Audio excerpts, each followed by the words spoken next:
Naya, you get to stay in school. That's mine. I bought this ticket with my money. Don't you even think about touching it. I heard everything. He's trying to rob her. He's trying to rob her. I'm not robbing anyone. I was talking about the building. Oh, God. What have I done? $2.15. That was all Tanya Brooks had left until payday. Her daughter's drying money. Tomorrow's breakfast money.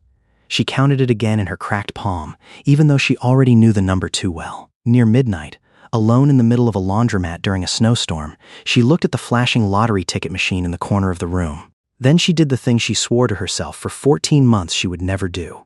She bet her last dollar. And she scratched out $180,000. She had not even had time to wipe her tears when the door burst open.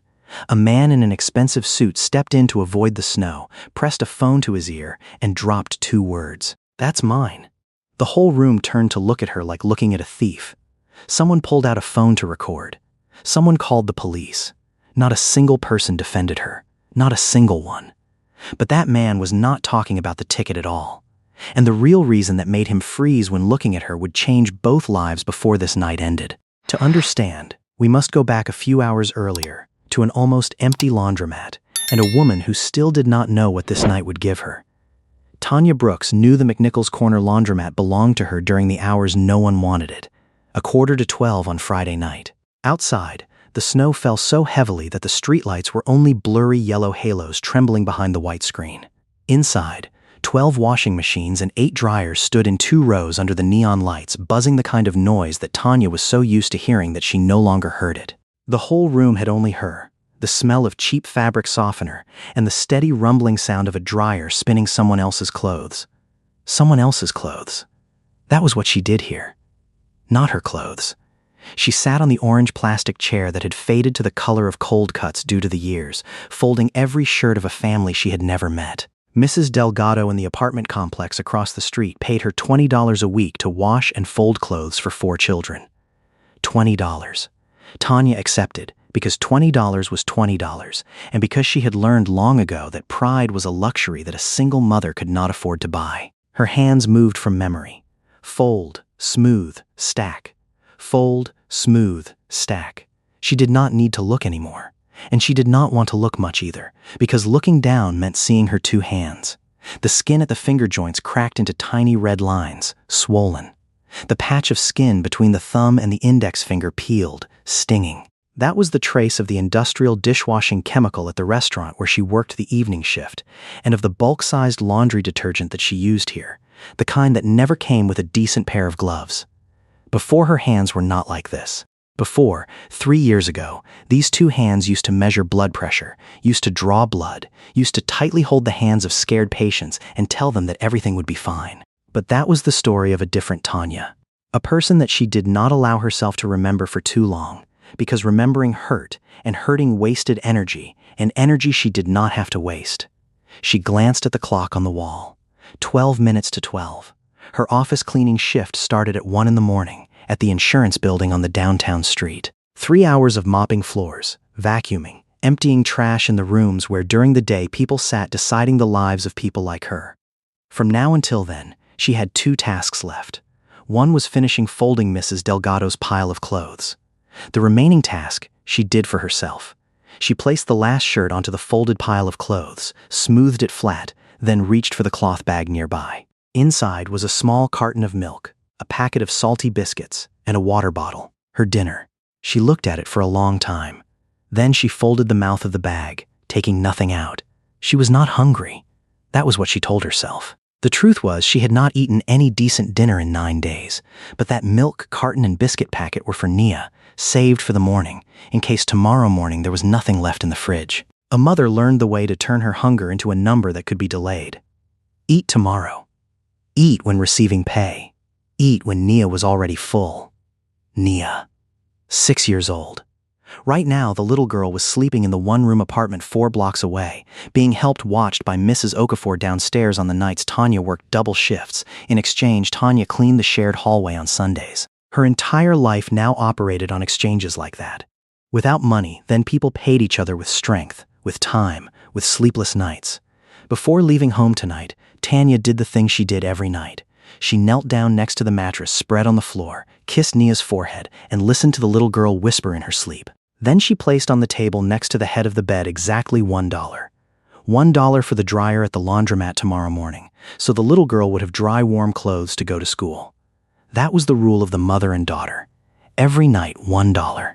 Nia even drew a scribbled glass jar stuck on the wall, calling it the mother and daughter's coin jar. And every time Tanya dropped $1 in, the little girl would say the same sentence that Tanya had taught her.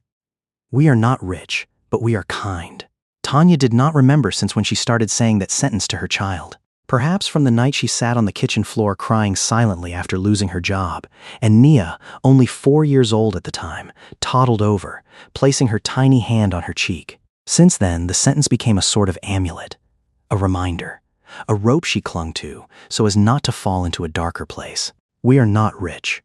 That part did not need mentioning. Adding both jobs together, after taxes, every month she brought home about $1,940. Apartment rent $800. Childcare money for Nia at the Little Sprout Center on Woodward Avenue.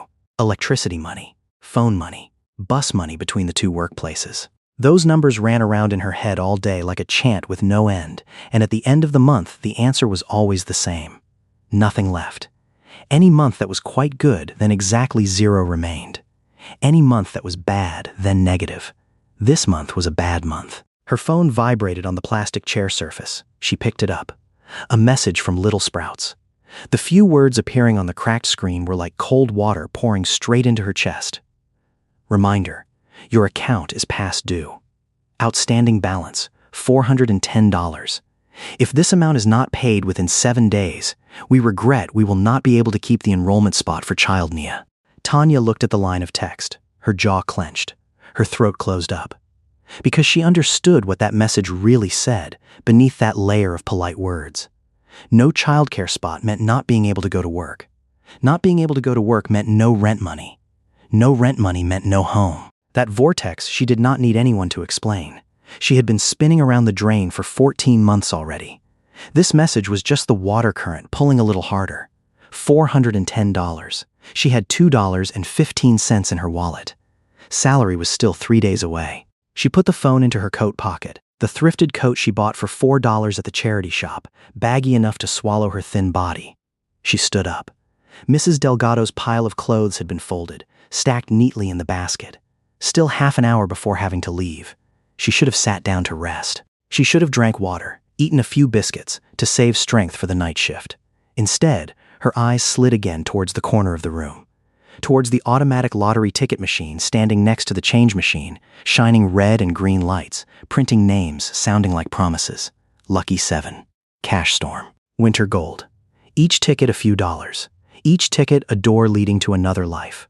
Or to say it more accurately, each ticket was a lie wrapped in hope and sold at the price of 1 laundry dry. Tanya knew that clearly. She had read somewhere that the lottery was a tax levied on the poor. She was not a gambler. She was a certified nurse who had graduated with honors, who had done everything right and still ended up here, in the middle of a laundromat at midnight, counting $2.15 and wondering whether she deserved to rest for 10 minutes or not. 14 months. 14 months of choosing the responsible option every time and returning to exactly this place every time. Destitute. Exhausted. Alone. And again about to expire on a childcare bill she could not afford to pay. What if? The 2 most dangerous words in the English language when people had nothing left to lose. And also the only 2 words keeping people alive when everything else had faded away. Tanya took 1 step towards the machine. Then another step. Her cracked hand slipped into her coat pocket, the fingers finding the dollar bill and a few odd coins, gripping them tightly as if they could vanish if she let go. She stopped in front of the bright screen. Her trembling finger reached up, hovering above the row of buttons, and she pressed a button. Winter Gold. $2. The machine swallowed her dollar bill along with 4 25-cent coins, then spat out the ticket with a soft whirring sound. Tanya picked it up. Fragile, weightless, A piece of cardboard covered with a silver layer, with a golden snowflake image printed at the corner and a few squares waiting to be scratched. She had exactly 15 cents left in her pocket. 15 cents until Monday morning. She brought the ticket back to the orange plastic chair, sat down, placing it on her lap. Her hand trembled again. Not because of the cold. In here it was warm, the dryers radiating damp heat throughout the room. Her hand trembled because she knew exactly what she had just done. She just spent $2 that should have been to buy milk for her child, exchanging for a thing that 99 times out of 100 would return nothing. She searched in her pocket for a coin, a 5-cent coin. She pressed its edge onto the first square and began to scratch. The sound of the coin scraping on the silver layer was the only sound in the laundromat. Scratch. Stop. Scratch. A number appeared. Then another number. Tanya's breath shortened. Her jaw clenched. The coin moved to the second square, then the third square. 3 stars. 3 golden stars arranged into a perfectly straight line. Below them, printed in black ink so small that her eyes had to strain to even read it, was a number. 180,000. Tanya read it once, then read it again, then read it a third time. Her lips moved slightly, repeating each digit like spelling a word in a language she had forgotten. $180,000. The coin slipped from her hand, fell onto the tile floor, rolled a few turns, then lay still. She did not pick it up. She did not move. She did not blink. Her 2 cracked hands now pressed tightly onto the ticket, all 10 fingers, as if she loosened for 1 second, then that number would evaporate away. Tears came even before she had time to understand she was crying. They fell onto the ticket. She hastily wiped them, panicked, afraid that the water could smudge the ink, could erase the numbers, could destroy the impossible thing that had just happened. $410 for childcare, late rent money, the electricity bill she had hidden at the bottom of the drawer for 3 weeks now, the pair of shoes Nia needed for winter. All the numbers that had tortured her for 14 months suddenly had an answer. The first sentence that burst out of her mouth was not, "I am rich," nor was it, "I can't believe it." The first sentence she uttered, in the most important moment of her life, was about her daughter. "You get to stay in school.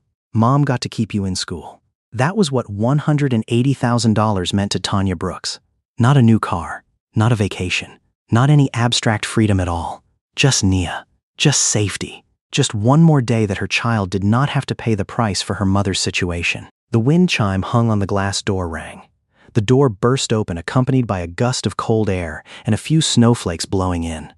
A man stepped across the threshold, coat shoulders covered in white, one hand brushing snow off his coat flap, one hand pressing a phone to his ear. Charcoal-colored wool coat, tailored to fit, the kind of coat that Tanya knew its price was more than her entire month's rent. Polished leather shoes. A watch gleaming under the neon light when his wrist was lifted. He did not look at Tanya. He looked out the glass door, out at the flashing laundromat sign outside the snow screen, and spoke into the phone with the calm voice of someone used to giving orders. "Yeah, that place is mine. That's mine. The laundromat at the McNichols corner. I am standing in it." He was answering someone on the other end of the line, about a row of real estate, about a business deal. He did not know at all there was anyone else in the room. He did not look towards her at all. But Tanya heard 2 words. Exactly 2 words. And they exploded in her chest like a bomb. "That's mine." She stiffened. Her whole body locked up. The ticket was still pressed tightly on her chest, her fingers curled around it. Instinct. Exactly the instinct that made her wrap her arms tightly around Nia in the dark on the nights the apartment was too cold and the blanket was not warm enough. Protect. Primal. Blind. The night shift student, a skinny young man who was resting his head on a textbook behind the counter, snapped his head up. The old woman sitting folding clothes at the row of chairs at the end of the room, the person Tanya did not notice was there, lowered the shirt in her hand. And a woman standing, waiting for a dryer near the door, pulled her phone out, held it horizontally, a red light dot starting to flash. Tanya stood up. She did not remember deciding to stand up. She only found herself standing, back straight, ticket pressed to her chest, and heard her voice ring out, small, trembling at the edges, but not breaking. "I bought this ticket with my money, with my last dollar. I am standing right here, and you just stepped in." The man lowered the phone from his ear. For the first time, he turned around to look at her, and something on his face changed. not the confused look of a person caught red-handed lying. It was something else, slower, deeper, as if he had just stepped into the middle of a story that he did not know was being told, and something in the scene before him had just touched a very old, very distant place that he himself had forgotten he was still carrying. His eyes glided from her face down to the ticket pressed on her chest, then down to her two hands gripping around it. He stood frozen, not because of the words she had just said, but because of something he saw in her, a thing he still could not call by name. The thing he could not yet call by name, Tanya did not see. She only saw a wealthy man staring at her ticket, and the past 14 months had taught her to read that look in exactly one way. She stepped back half a step, her heel touching the leg of the plastic chair, hand gripping the ticket tighter. And in that moment she stepped back, something else in her surfaced, not the fear in front of her, but a much older fear, the fear that had pushed her all the way to this laundromat, all the way to this last dollar. Because Tanya Brooks was not born in this situation. That was the part people never saw when they looked at a struggling person. They saw the present tense, the thrifted coat, the two cracked hands, the exhaustion carved into every line on the face. They did not see what was before that. Nearly 7 years ago, before having Nia, Tanya had a profession. A real profession. She was a certified nurse at a private clinic in the Midtown area, Detroit. Much higher than minimum wage, having health insurance, having a stable work schedule. She wore a fitted uniform and wore untorn shoes. She had a savings account with $5,000 in it. Not a fortune, but it was a floor. A thing to stand on if the ground shook. Then the ground did not shake. It disappeared. Her man, Darnell, Nia's father, left when she was 7 months pregnant. Without warning. No arguing.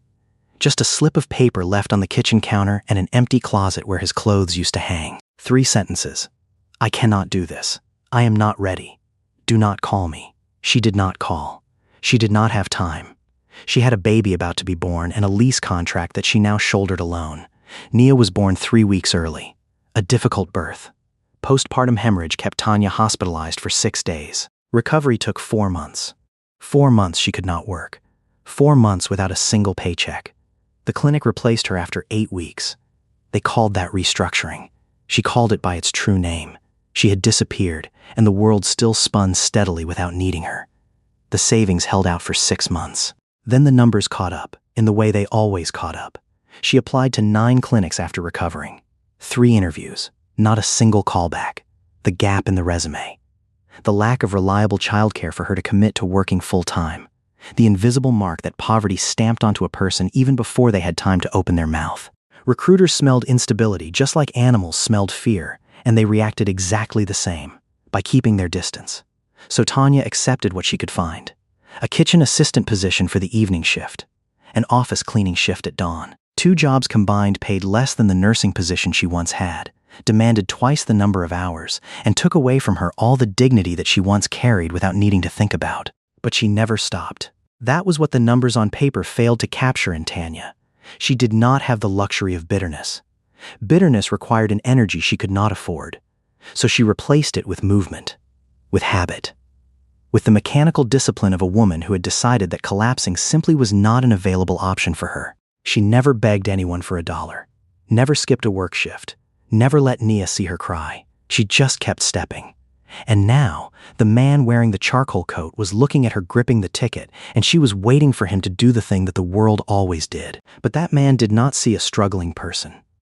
Andre Coleman, 48 years old, had not set foot in an automatic laundromat in 30 years. His assistant handled the laundry. The driver handled the commuting. The trivial transactions of everyday life had been quietly cleared out of his life, like people carrying furniture out of a room no one entered anymore. Coleman Freight and Logistics. A logistics empire spread across the Midwest, valued at $3.6 billion. 40 warehouses. A fleet of trucks more numerous than the number of people Andre had ever known by name. A corner office on the 38th floor of a tower in downtown Detroit, looking down at the city that once tried to swallow him whole when he was still a young boy. Andre built it all from zero. That was the part that business magazines liked to print. Self-made, rising from poverty, the American dream in a tailored suit. And that was the truth, every single word. He grew up in the Brightmoor neighborhood, Detroit, 3 rooms, peeling paint walls. A kitchen window pane that never closed entirely shut, so in winter sitting eating rice one could see their breath flying out. His mother, Mrs. Loretta Coleman, worked 3 jobs: cleaning at a hospital before dawn, standing at the counter at a grocery store during the day, and at night she took in laundry. Not at home, because their apartment did not have a machine. She gathered the neighbors' clothes, from families a little better off, carried them to an automatic laundromat at the corner of the street, and sat there folding until midnight. Andre still remembered. The 17-year-old boy sitting on a hard plastic chair in that laundromat, doing homework under the buzzing neon light, waiting for his mother to finish folding someone else's pile of clothes. The smell of cheap fabric softener. The steady rumbling sound of the dryer. His mother's hands, moving from memory. Fold, smooth, stack, fold, smooth, stack. 2 hands cracked at the finger joints due to chemicals and hot water. She never complained. She just folded. And occasionally she looked up at him, smiling that tired smile, then bent down to continue folding. Mrs. Loretta died when Andre was 17. Heart failure. The doctor used a lengthy technical term, cardiomyopathy, chronic stress response. Andre had a simpler word: exhaustion.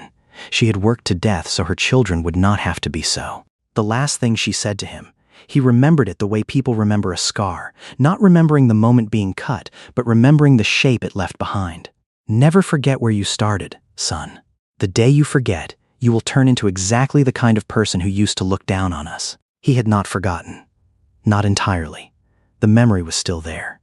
But in the 31 years between her death and this snowy night, the memory had transitioned from a compass into a photograph. A thing he could look at, but no longer follow. He donated millions of dollars to charity. He sponsored scholarships. He wrote checks to shelters every December, but he wrote them from inside the office. He never visited. He never looked into anyone's eyes. He never sat down opposite a person who reminded him of his mother and stayed long enough to truly feel it. His mother's voice had become background noise. The kind of noise people hear every day until one morning suddenly realizing they had stopped listening long ago. Tonight, he came here for a simple reason. His driver's car stalled in the middle of the storm 2 blocks away, and while waiting for the tow truck, Andre popped into the nearest laundromat to avoid the snow and call his assistant to confirm a business deal, a row of real estate in the McNichols area that his company had just acquired, bundled into a commercial investment package, 14 properties of which he had never set foot on any. They were just lines on a spreadsheet. Projected revenue. Floor area. He did not know at all that a woman could hear him. He was just answering a question about real estate ownership. Until she stood up and spoke, and he turned to look. And then he saw her shoes. Low-heeled flat shoes, worn out at the heels, the frayed, cheap kind of shoes that he knew, not exactly that pair, but exactly that kind. He saw the baggy coat swallowing a thin body. He saw the way she stood, stiff back, chin slightly lifted, the posture of a person who had decided that no matter what happened, they would not bow down. Then he saw her 2 hands, red across the finger joints, cracked along the fingers, the patch of skin between the thumb and the index finger peeling, stinging red. 2 hands pressing tightly onto the ticket, all 10 fingers, like a prayer that she was ashamed of having to pray. Andre Coleman for 31 years had not truly looked at anyone's hands, but he knew those 2 hands. He had watched them fold clothes under a neon light exactly like this every night throughout his childhood. He had held them in his own hands at the hospital the night they finally stopped moving. The background noise in his head, the voice that had faded for 20 years, suddenly was no longer faded. Never forget where you started. But realizing a thing and being able to do something with it were 2 different matters. And in the next moment, Andre Coleman did nothing at all. He just stood there, phone still dangling in his hand, mouth slightly parted as if about to say a thing that he had not found yet. And that silence, to Tanya, meant only one thing. A wealthy man was calculating, was considering whether it was worth it to take away her belonging or not. She gripped the ticket tighter. Her voice burst out, harsher than she intended, grating at the base of her teeth. You heard me clearly. I bought it with my money. Don't you even think about touching it. The defense mechanism had self-activated, the mechanism that 14 months of being turned back on by life had installed into her nervous system. When people were knocked down enough times, people started swinging their arms even before anyone raised a fist. She was pushing herself out, self-erecting walls, self-turning herself into the instigator in the story before anyone had time to do that to her.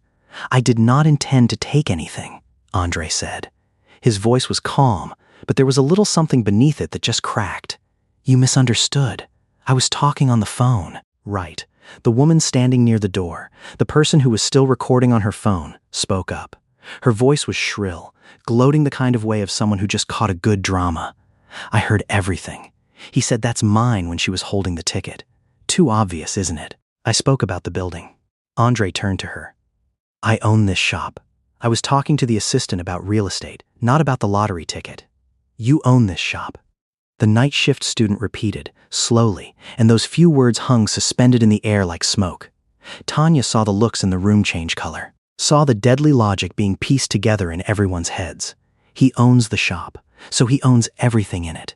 The ticket machine, the ticket from that machine. She saw it appear on the face of the woman recording, saw it in the way the student stepped back half a step, not sure whose side to stand on. "It is not like that," Andre said. And this time his voice had a little something almost like despair. The feeling of someone used to having their words believed by people, for the first time seeing his words fall to the ground with no one to catch them. The law does not operate that way. Owning a premise does not mean. He reached his hand into his pocket to take out his phone to call the assistant back, to make her confirm exactly the sentence he had just said, to prove it. He pressed the power button. The screen was pitch black. He pressed it again. Did not turn on. The battery had drained at some point during the storm, and the device worth more than Tanya's entire month's salary was now just a useless piece of black glass in his hand. He looked up, and he found himself in the middle of a room where everyone had already finished deciding the story. Because in America, when a man wearing a $3,000 suit speaks, people listen. When a woman wearing a thrifted coat speaks, people judge. But tonight, in this laundromat, there was a thing even faster than that familiar prejudice. That was a lottery ticket worth $180,000 and 2 words falling exactly at the worst possible second. "Call the police," the woman recording said loudly, still not lowering the phone. "Someone is trying to rob this woman's lottery ticket. I filmed it all. I am not robbing anyone," Andre said. But no one listened. The woman had dialed the number.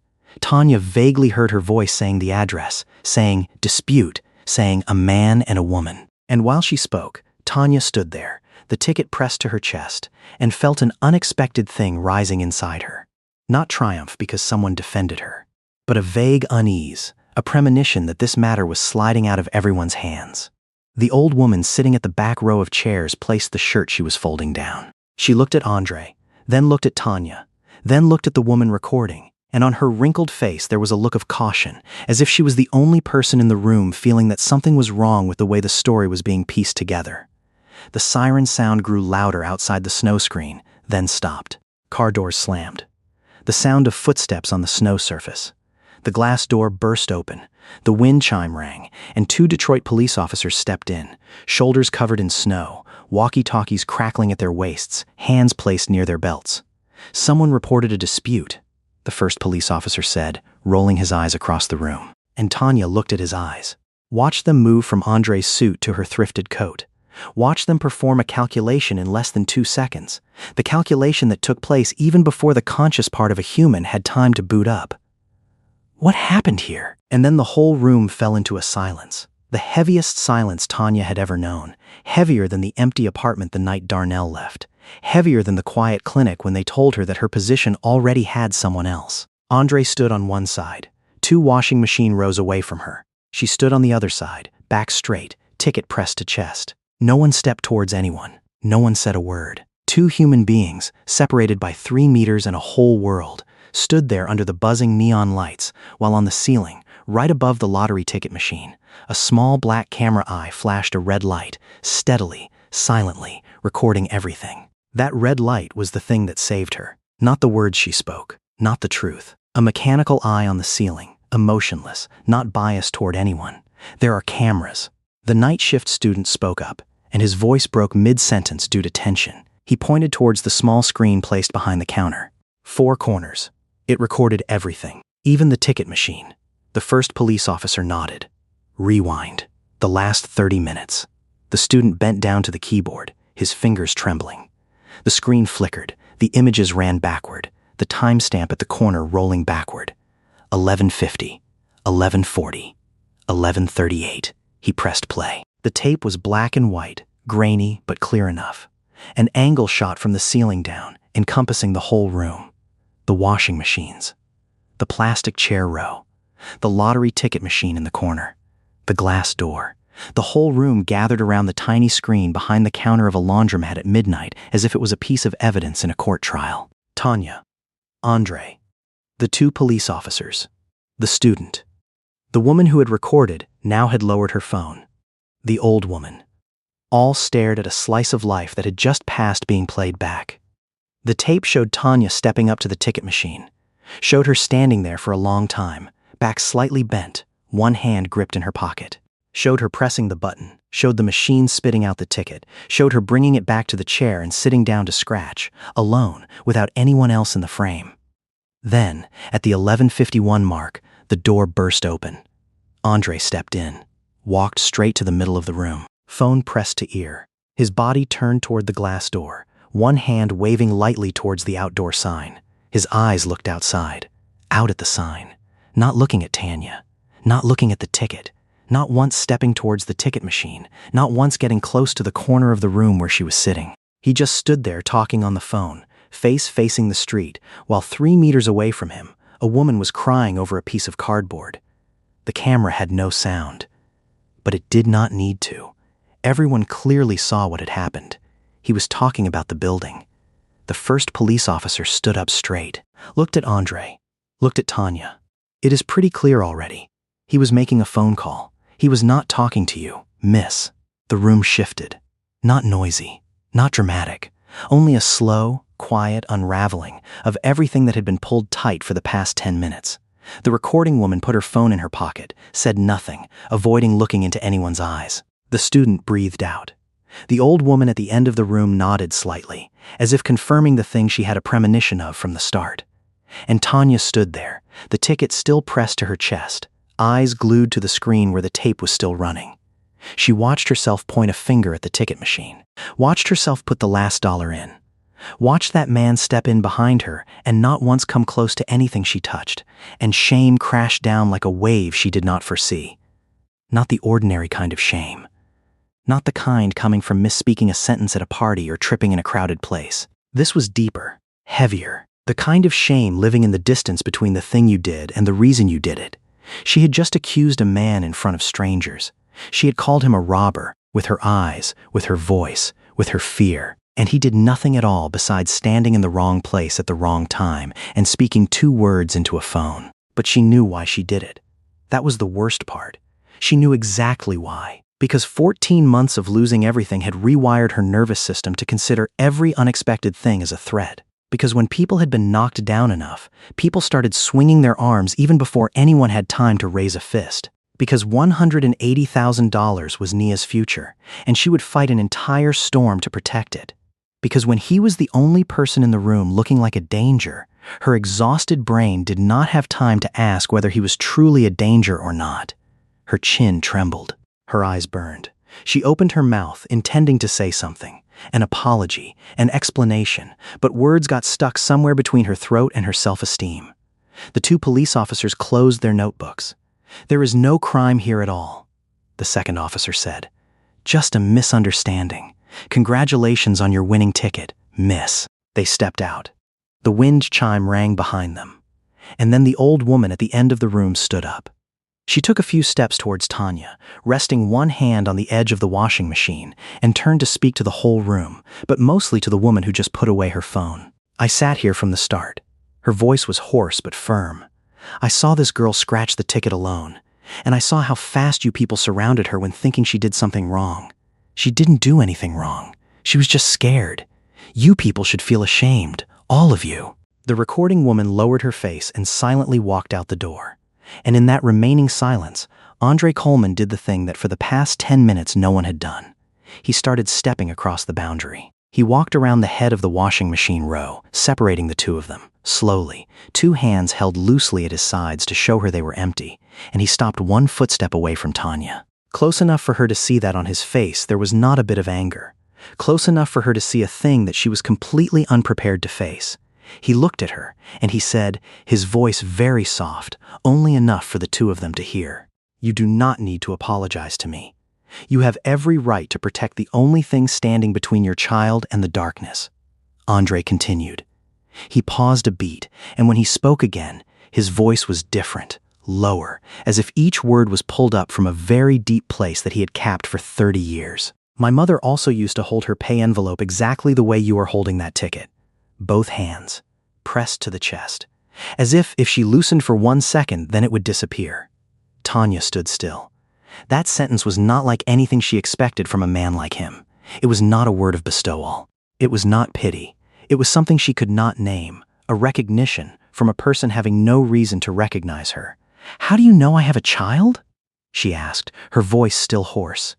Andre looked down at the ticket in her hand. "Because of the way you hold it." Both hands pressed to the chest. "As if it is not a matter of money. As if it is a matter of another person." She looked at him. The suit, the watch, the polished shoes. And now these words, not matching with anything among those. "Your mother." She spoke softly. "What did she do?" He was silent for a moment. Then he turned his head, slowly, looking around the room. Looked at the washing machine rows. Looked at the hard plastic chairs. Looked at the buzzing neon light on the ceiling. And when he spoke, he did not look at Tanya anymore, but looked into somewhere in the corner of the room, an empty space, as if there was someone sitting there. She took in laundry, cleaned hospitals before dawn, stood at grocery counters during the day. Then come evening, she gathered the neighbors' clothes and brought them to a laundromat like this. "Our apartment did not have a machine." He stopped. "I used to sit on a chair exactly like that chair, doing homework, waiting for her to finish folding someone else's pile of clothes, sometimes until midnight. I was 17 the year she died. The doctor said it was heart failure. I knew she was simply exhausted. She worked to death so I would not have to do so." Tanya felt her throat tighten. She thought of her own 2 hands, of the dollar every night on the table next to Nia's bed, of the milk carton she did not allow herself to touch. "The last sentence she said to me," Andre continued, "was never forget where you started. She said the day I forget, I will turn into exactly the kind of person who used to look down on her." He gently shook his head, a smile having not a bit of joy. "I had forgotten, not at once, but slowly. Year after year, business deal after business deal. I built a company worth $3.5 billion, and at some point I stopped seeing people like my mother. I still donated money, but I wrote checks from inside the office. I had never set foot into any shelter I sponsored. I had never looked into anyone's eyes." He looked back at her. "Then tonight my car stalled. I popped in here to avoid the storm, and I saw you scratch that ticket. The way you sat, the way you held it. It resembled her so much that I felt like being punched straight in the chest." For a long moment, no one said anything. The dryer was still rumbling steadily in the corner of the room. Snow was still falling outside the glass door. "I own this building," Andre said. "That was what I was telling the assistant. That's mine means this shop, this premise. Nothing related to your ticket. The ticket is yours. Your luck. Your choice. Your future." Tanya looked down at the ticket, then looked back at him. "Then thank you for making it clear. But I do not need anything more from you. I have this already." She slightly lifted the ticket up. Her back was straight again. The defense was still there, but now it was calmer. "You are right. You do not need." Andre nodded. "But let me ask you a question. How long will that money last?" "Long. Many years. Let me calculate quickly for you," he said, not condescending at all, just frank. 180,000. Federal tax and Michigan state tax on lottery winnings take away about a quarter. You have around 135,000 left. I do not know what you are owing, but people in your situation usually have a bunch. Overdue childcare money, rent money, electricity bills, maybe even hospital debt from when giving birth. Let's say 15,000 old debt, leaving 120,000. Divided by the cost of living in Detroit, a mother and a child being frugal is also around 45,000 a year. 2.5 years more, you will sink back. Tanya's jaw clenched.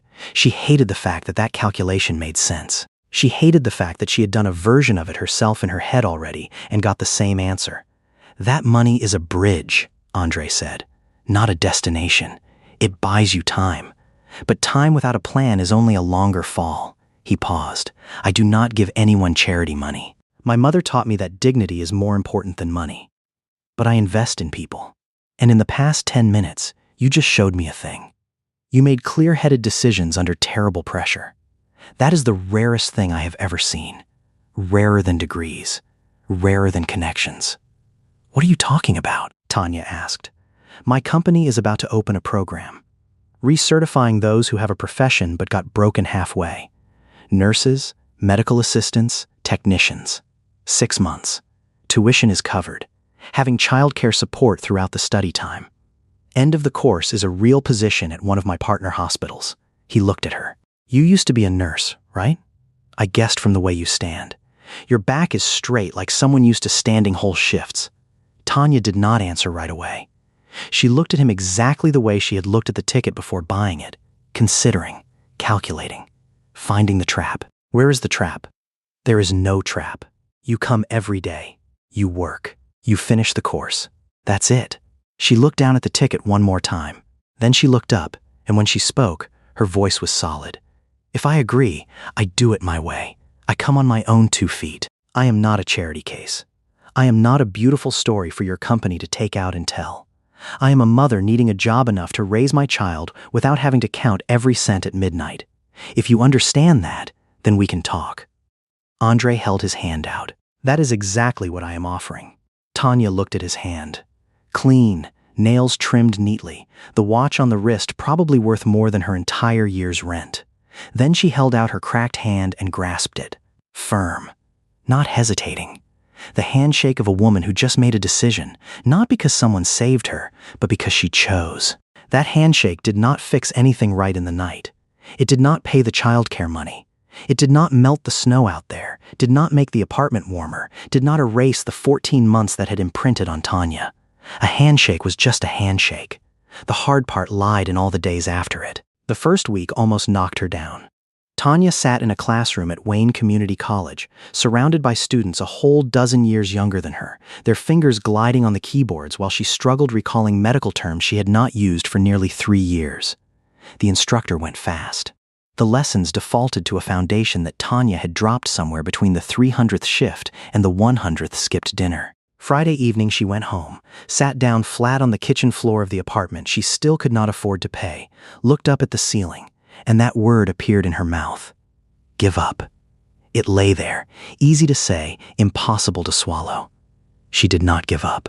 The second month, Nia got sick. Fever 39.5 degrees, vomiting all night. Tanya missed 4 study sessions.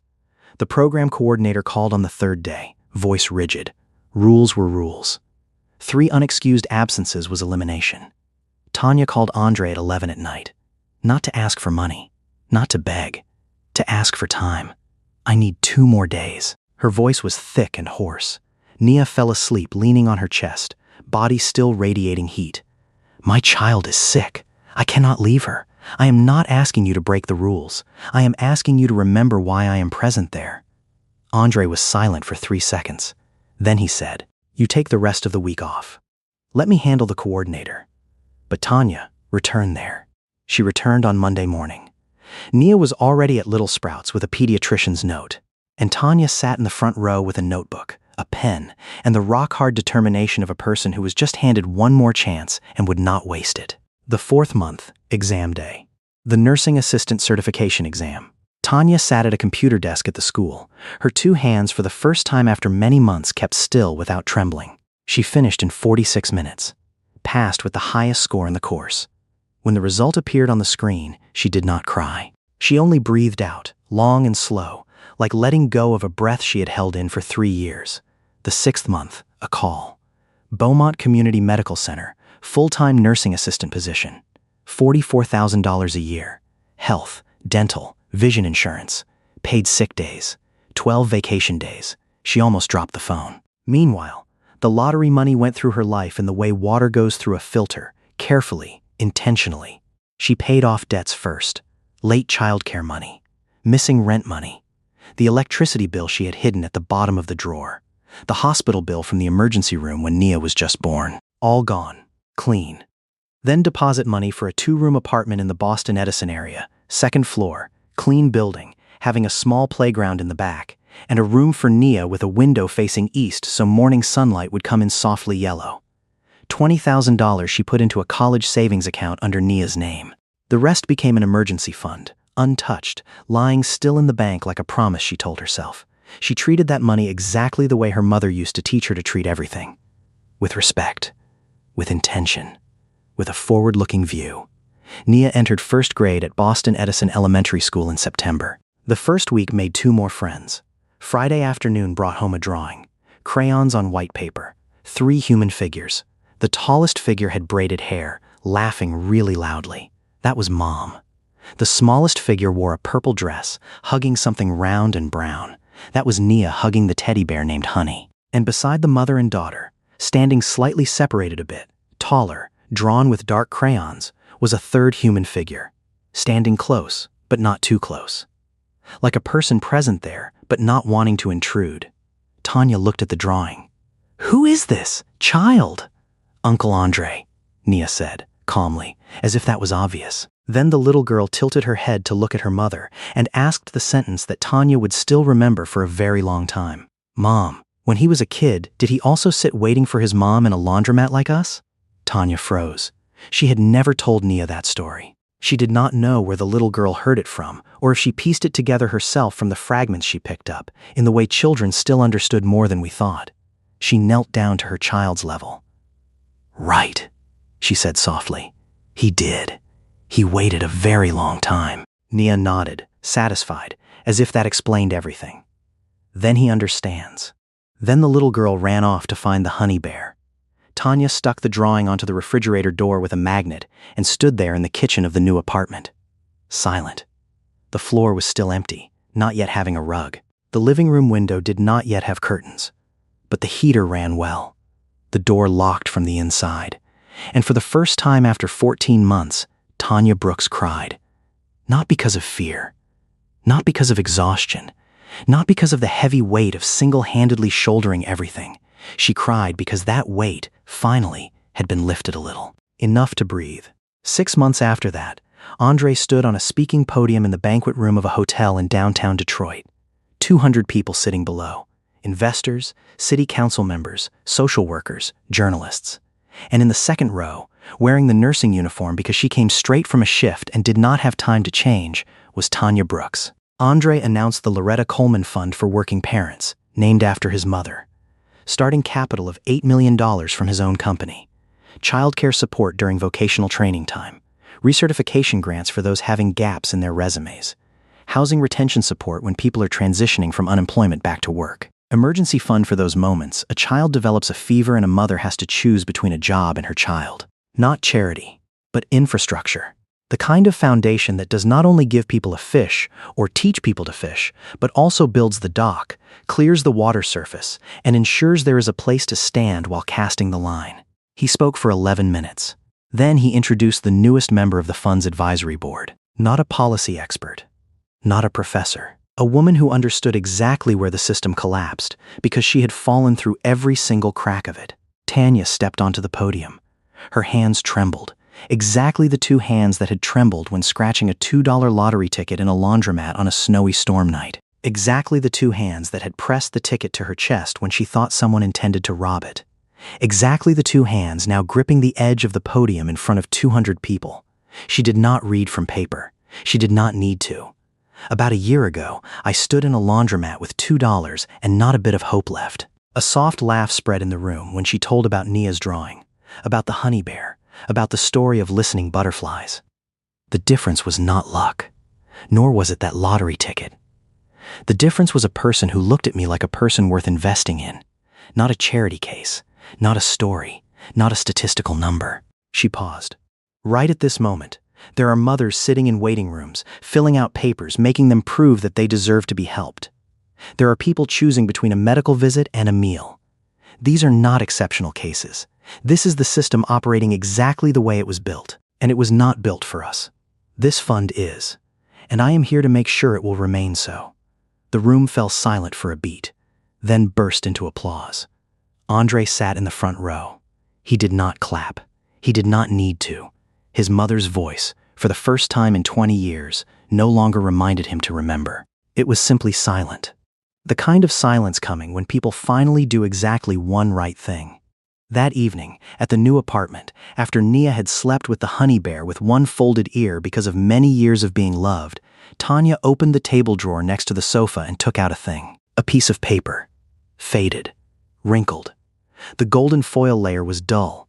The 3 stars almost no longer clearly seen. The number below was faded to the point of almost unreadable. The lottery ticket.